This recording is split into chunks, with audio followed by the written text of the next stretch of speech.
तर विधान परिषदेचा अर्ज मागे घेण्याचा एक दिवस उलटून गेला आणि तरीही नाट्यमय घडामोडी ह्या अद्यापही सुरूच आहेत. नाशिकचा तिढा सुटला तर जळगावचा सुटणार असल्याचं मंत्री गिरीश महाजन म्हणालेत.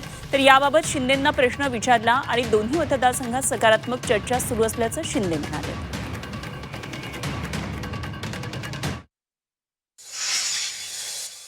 जळगावमध्ये देखील रेश्मा काळे निवडणूक ठीक आहे ना. आता इकडे झालं की तिकडे जाईल, इकडचा सॉल्व प्रॉब्लेम झाला की तिकडचा सॉल्व होईल.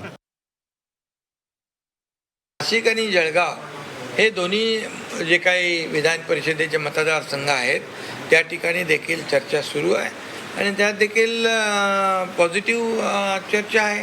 नाशिकच्या जागेवर जर माघार घेतली तरच जळगावच्या जागेवरती माघार घेतली असं गणित तुम्ही लावताय.